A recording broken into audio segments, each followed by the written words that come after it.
Death is nothing to be afraid of. It is an inevitable fate all of us one day must face. However, the manner in which that occurs is a different case. In this video, we're going to delve into all of the eerie details of Elisa Lam's haunting death. This is Killer Horror on Unsolved.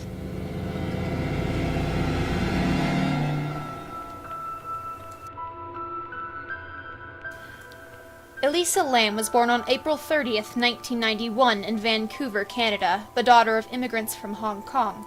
Her parents owned a restaurant in the Vancouver suburb of Burnaby, while Elisa enrolled as a student at the University of British Columbia. She left her home in January 2013 for a trip to Southern California, which she called her West Coast Tour on her Tumblr blog. She said she planned to stop in San Diego, Los Angeles, Santa Cruz, and San Francisco. She traveled alone on Amtrak and intercity buses. On January 26th, she arrived in Los Angeles. After 2 days, she checked into the Cecil Hotel near downtown Skid Row, which was odd because it was about 60 miles out of her route. She was initially assigned a shared room on the hotel's 5th floor. However, after her roommates complained of what the hotel's lawyer would later describe as certain odd behavior, she was moved to a room of her own after 2 days. These roommates have never made another statement, making this a weird detail released by the police, yet unconfirmed. Take that as you will. Home to murderers, maniacs, and ghosts. Some say the Cecil is anything but your average hotel.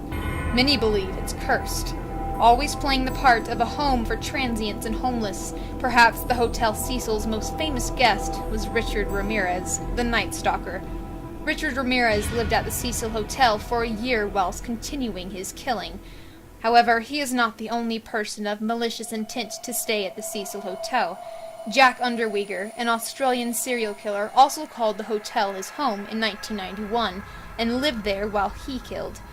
In addition to these serial killer links, there have been numerous other violent deaths at the Cecil, including the 1964 rape and murder of a telephone operator, and at least 3 suicides, all of them jumpers, one of whom landed on a pedestrian, killing him as well. It is also rumored that the Cecil Hotel was the last place Elizabeth Short, or the Black Dahlia, was seen alive. In combination with the serial killer connections, it all cast the Cecil in an especially macabre light. On January 31st, 2013, the day Elisa Lam was scheduled to check out of the Cecil and leave for Santa Cruz, her parents did not receive a promised phone call and called the Los Angeles police. Hotel staff who saw her that day said she was alone. Outside the hotel, Katie Orphan, manager of a nearby bookstore, was the only person who recalled seeing Lam that day. She was outgoing, very lively, very friendly, while giving gifts to take home to her family. She was talking about what book she was going to get, and whether or not she was getting would be too heavy. Police searched the hotel to the extent they legally could. They searched Lam's room and had dogs go through the building, including the rooftop, looking unsuccessfully for her scent. It wasn't until February 19th she was finally found. A grim discovery at a downtown LA hotel. Police say the body found in a hotel water tank is that of a 21-year-old Canadian tourist, Elisa Lam. Guests at the hotel began complaining to management about low water pressure in their rooms, as well as brown, foul-smelling water coming out of their faucets. Employers investigated the water tower and were shocked to find the dead body of Elisa Lam facing them, floating about 1 inch from the surface and completely naked. Her clothes were found in the water tower with her, which is somewhat odd, but that is not all to this twisted case. In 2005, an American horror drama film, directed by Walter Sallee, features an unnervingly similar scenario. A woman named Dahlia and her daughter, Cecilia, moved to a hotel where the water runs black.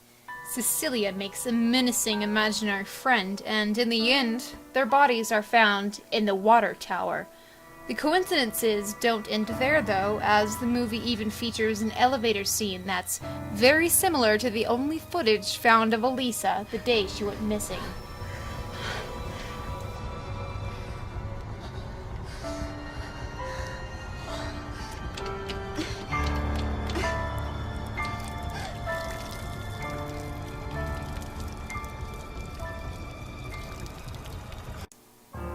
warning, the footage you are about to see may disturb you. Viewer discretion is advised.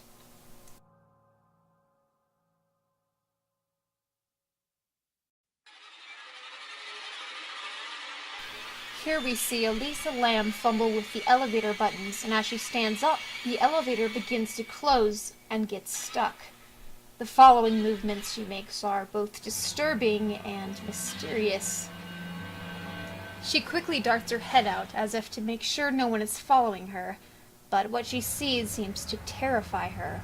Watch her reaction.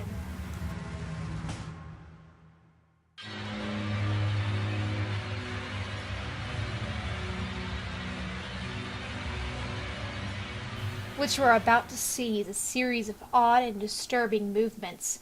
Some debate whether someone is coaching her to do these things, and others think she is going crazy. You decide.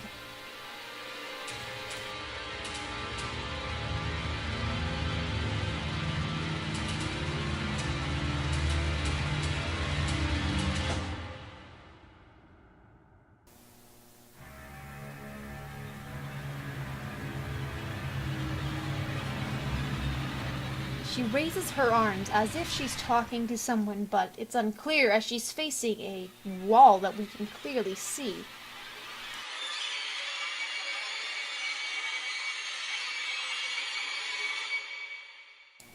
In what looks like a terrified panic, she goes back into the elevator and desperately hits all of the elevator buttons.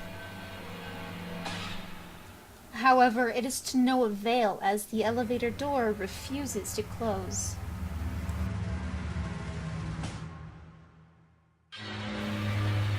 The following section is perhaps the most disturbing of the entire video as she moves her arms and her body in an uncontrolled, unhuman-like manner.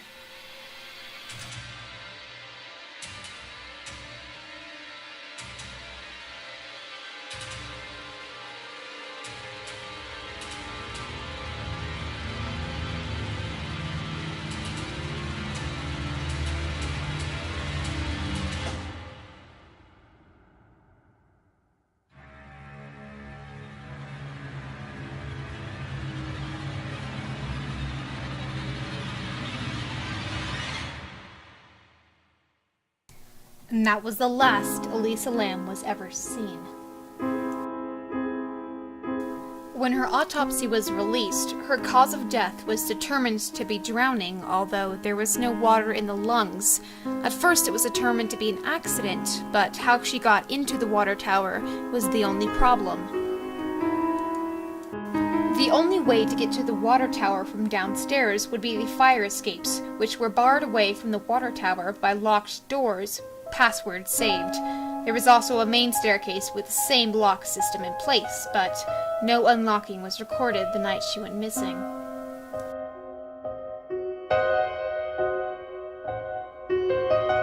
Many people blame her odd behavior here as the result of her bipolar disorder, although the only reasonable explanation connecting it to bipolar would be the overuse of her drugs. However, in her toxicology report, she had no drugs in her system. Most people think someone helped her get to the water tower, as both of the doors are password protected and would need access by an employee. Something else that supports this theory is throughout the video she seems like she's talking to someone or at least is aware of someone else's presence.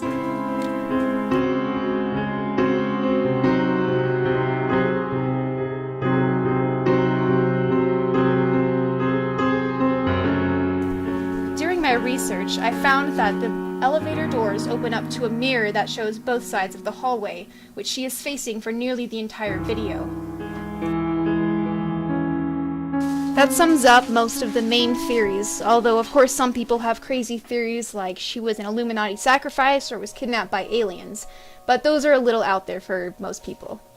And one final bit of conspiracy about this case is at the same time she was staying at Hotel Cecil, there was an outbreak of tuberculosis, which its cure was called Lam Elisa, the exact same spelling as her name.